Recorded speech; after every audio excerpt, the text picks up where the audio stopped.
The first thing people noticed was not Bruce Lee's hands. It was the way he waited. In a room designed to keep nothing still, lights humming above, voices bleeding through thin walls, technicians counting seconds with raised fingers. He sat without performing calm. He did not close his eyes for effect. He did not stretch to be seen. His breathing did not slow theatrically. It simply found its own pace and stayed there, untouched by the urgency around him. Waiting was not passive for him. It was diagnostic. He listened to the rhythm of the place, the impatience in footsteps, the forced laughter warming up somewhere beyond the corridor, the sound of confidence rehearsing itself before it went on stage. This was a world built on certainty. Certainty sold well here. Certainty filled seats, reassured sponsors, kept hierarchies intact. People who belonged to this system spoke quickly, laughed easily, and never questioned their own position in the room. They knew who was important. They knew who was decorative. They knew who would speak and who would be spoken over. And then there was him. He did not belong to the machinery, but the machinery had invited him anyway. Not because it understood him, because it thought it could contain him. In that era, America was deeply confident in its categories. Strength had a shape. Authority had a voice. Expertise wore familiar clothes and spoke without an accent. Anything that did not fit was simplified, renamed, repackaged into something easier to digest. Foreign ideas were tolerated only after being reduced. Martial arts, to this audience, existed as spectacle. Fast hands, broken boards, exotic mystery presented safely between commercial breaks. Something to be admired briefly and then forgotten. Something that never challenged the viewer's understanding of power, masculinity, or control. He knew this. He had always known this. From the moment he stepped into rooms like this one, he understood that he was not being evaluated. He was being framed. His presence was not an invitation to listen. It was permission to laugh. And still he came. Not because he needed approval, because he understood visibility. Visibility meant opportunity. Opportunity meant survival. Survival meant providing for the people waiting for him at home, far from the studio lights and the easy arrogance of this place. He had already paid a price for refusing to fit. He had questioned tradition before tradition was ready to be questioned. He had challenged systems that rewarded obedience and punished curiosity. He had dismantled labels when labels were still considered sacred. Every step away from certainty had cost him something: students, allies, stability. But clarity was never free. That was the first illusion he had destroyed in himself. The second illusion belonged to the man who would soon sit across from him. The host represented everything this system admired. He had presence, timing, command. He controlled rooms not with force, but with tone. He was not cruel in an obvious way. He was worse than that. He was casually dismissive.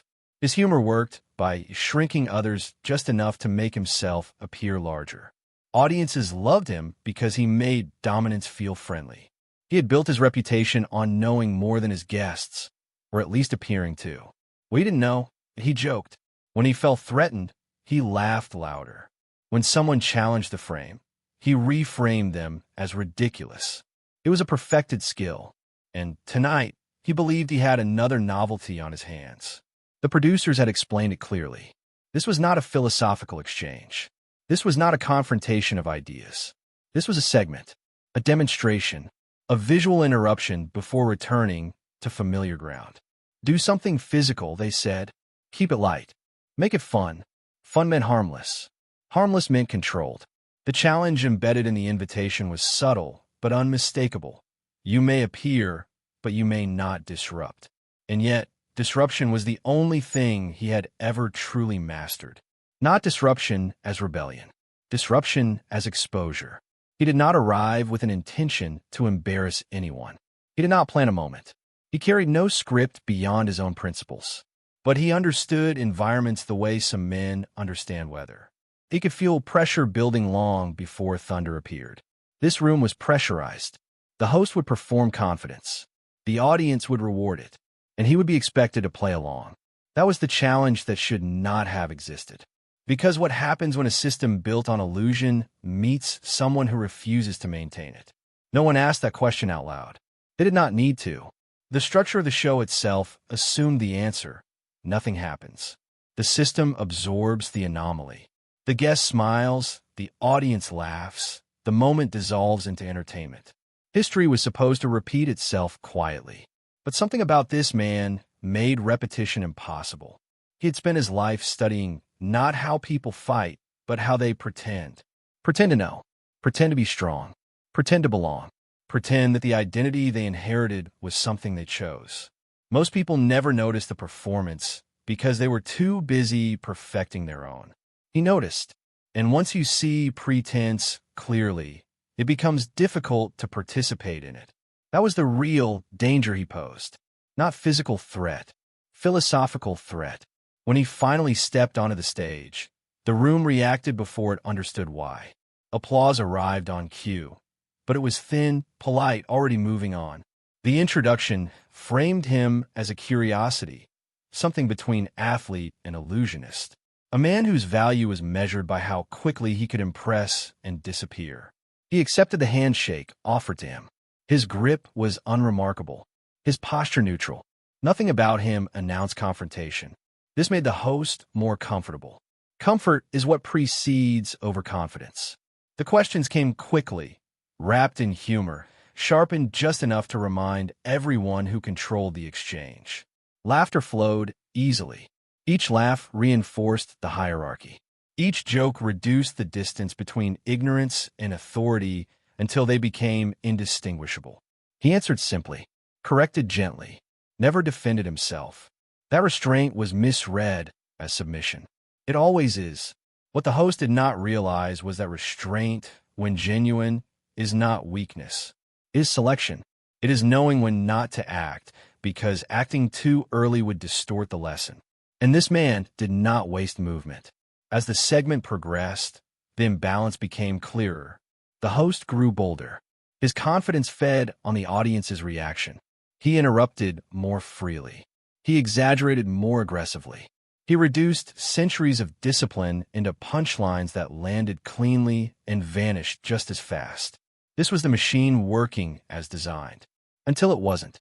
The shift did not announce itself. There was no dramatic pause, no sudden silence, just a subtle change in direction that most people missed the first time it happened. When he spoke again, he did not answer the question he was asked. He addressed the space instead. Not the host, not the audience. The space between assumption and reality. His voice did not rise. It lowered. He did not explain techniques. He dismissed spectacle. He spoke of intention, of awareness, of the difference between appearance and function. He spoke slowly, as if time itself had become flexible. Something in the room resisted this change. You could feel it in the way people shifted in their seats, in the way the host tried to regain rhythm with humor that suddenly felt misplaced, in the way laughter arrived half a second too late. The system sensed friction. This was not how segments were supposed to unfold. The host attempted to steer it back, to accelerate, to demand action. He invited a demonstration, not out of curiosity, but to restore control. And here, something rare happened. The invitation was accepted on different terms. He did not rush. He did not posture. He asked for participation, not as a challenge, but as a condition. His request sounded almost unreasonable in its simplicity. The host laughed. The audience laughed. They believed they were still watching entertainment. What they did not realize was that the frame had already collapsed. This was no longer a performance. It was an exposure. An exposure does not announce itself with noise. It arrives quietly, then refuses to leave. The challenge now existed fully in the open. Not a contest of strength. Not a test of technique. A confrontation between certainty and emptiness. Between a system that depended on appearance and a man who had learned to remove himself from appearance entirely. The host stepped forward because he could not step back. Millions were watching. The rules of dominance required participation. To refuse would be to admit doubt, and doubt was the one thing the system could not afford. He stood confidently, smiling, grounded in the familiar logic of size, weight, and expectation. The other man stood without ceremony. No tension in his shoulders. No visible preparation. No performance. Only attention. The room leaned in, not because something spectacular was about to happen, but because something unexplainable was already unfolding. This was the moment that should not have existed. Because once certainty is challenged in public, it never fully recovers. And the most dangerous thing you can do to a system built on illusion is to reveal how little effort it takes to unbalance it. The air grew dense. Time did something strange. In the space between breath and movement, between belief and consequence, the lesson began forming. Long before anyone understood what it would cost to witness it. The silence did not come from shock. It came from anticipation. People think silence appears after something happens. In truth, it arrives just before, when the mind realizes it no longer knows what comes next. The host was still smiling, but the smile had lost its shape. It hovered on his face like a reflex, waiting for instructions that never arrived. His confidence had been built for dialogue, for banter, for control, through rhythm. But rhythm had disappeared. The tempo of the room no longer belonged to him. He glanced at the audience, then back at the man standing in front of him. Up close, there was nothing dramatic to look at. No clenched fists, no widened stance, no visible tension. If anything, the other man looked smaller now, reduced to stillness, reduced to simplicity. His presence did not push outward. It withdrew inward. That withdrawal unsettled people. The host cleared his throat. A small sound, human, unplanned. It echoed more loudly than it should have. This was supposed to be easy. He outweighed him. He outranked him. He owned the space. Every rule he had learned, social, physical, psychological, told him the outcome was already decided. The body obeys mass. Authority obeys hierarchy. Reality obeys common sense. And yet, something about the way the other man stood made those rules feel theoretical. The audience sensed it too. Not consciously, not in words, but bodies react faster than thoughts. Breathing slowed. Shifting stopped. Even the cameras seemed to hesitate, holding frames longer than usual, as if unsure where to focus. This was no longer entertainment. This was observation. The man spoke again, quietly, not as instruction, but as orientation. He explained nothing technical. He did not mention force, leverage, or mechanics. He spoke instead about alignment, about how most people live disconnected from their weight, from their balance, from the ground beneath them, about how effort often masks inefficiency, about how struggle is usually the sound of misunderstanding. The words were simple, almost plain. That was what made them dangerous, because simplicity leaves no place to hide. The host nodded along, half listening, half waiting for the moment when this would turn back into a joke. He wanted release. He wanted laughter to reset the room. He wanted the familiar gravity of his role to return. It didn't. When a man stepped closer, there was no dramatic build-up, no countdown, no signal. He placed a single finger where he said he would, not pressing, not testing, just resting.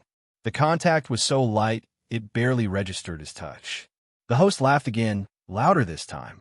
This was the laugh of someone reassuring himself. The audience laughed too, relieved to be given permission.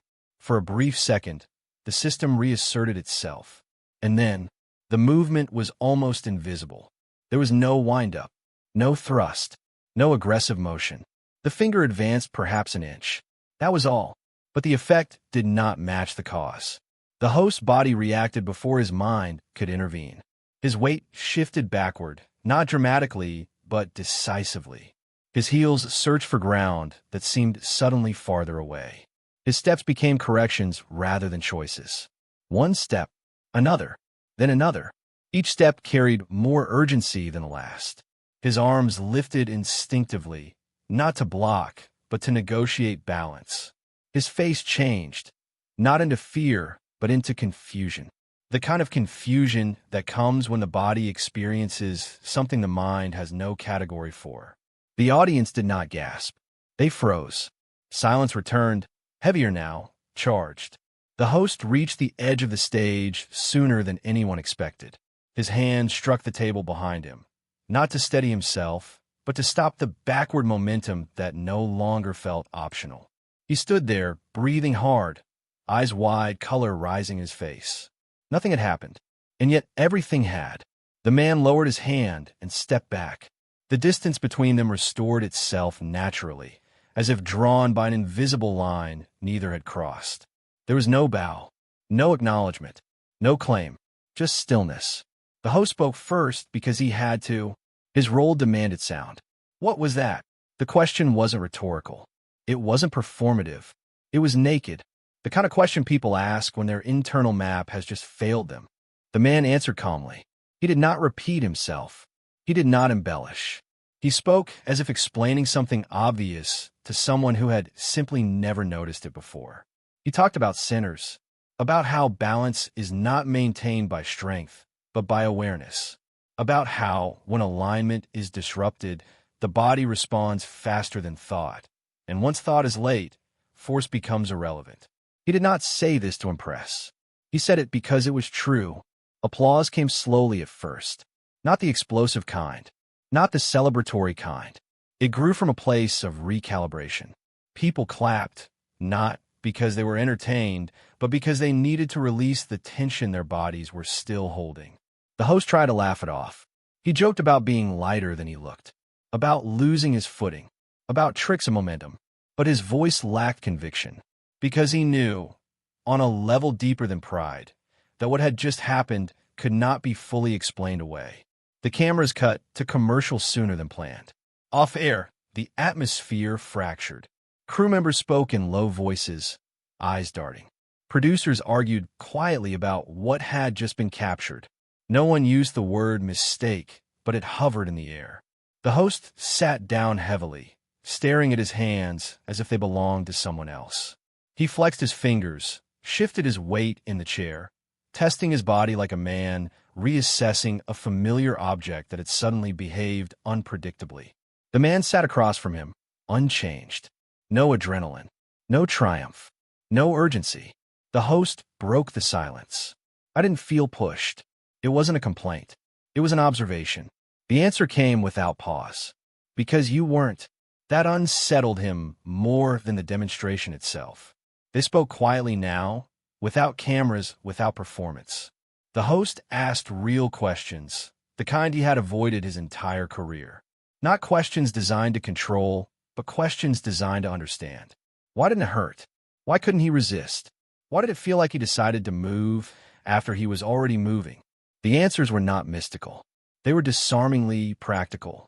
The man explained that most people live ahead of themselves. Their intentions arrive late. Their reactions arrive earlier than their awareness. They mistake effort for power and noise for effectiveness. He said that when someone relies on size or status, they often neglect sensitivity. And sensitivity, once lost, cannot be replaced by force. The host listened without interrupting. This alone would have been unthinkable an hour earlier. When the show resumed, the dynamic had shifted permanently. The host no longer mocked. He asked. He slowed down. He allowed silence. He admitted ignorance in front of millions, something almost unheard of in that era. He apologized, not theatrically, but plainly. The audience felt it. This was not redemption. It was exposure. For the first time, the system did not absorb the anomaly. It'd been around it. The segment ran longer than scheduled.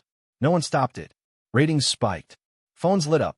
People watching at home leaned closer to their televisions, sensing they were witnessing something unscripted, something unresolved. Because the real tension was no longer physical. It was philosophical. If strength does not behave the way we think it does, what else have we misunderstood? If authority can be unseated without violence, what keeps it standing? If certainty collapses so quickly, how much of our confidence is borrowed? The host felt these questions forming but could not articulate them yet. He carried them like a weight he had never trained for. After the broadcast ended, he found the man again. This time, not as a host seeking content, but as a person seeking orientation. He asked the question that had been circling him all night. You could have embarrassed me. Why didn't you? The answer came after a pause. Because embarrassment teaches people how to defend themselves. Clarity teaches them how to change. That sentence stayed with him longer than the sensation of being moved across the stage. Years later, he would forget the applause, forget the headlines, forget the explanations he offered to friends and colleagues.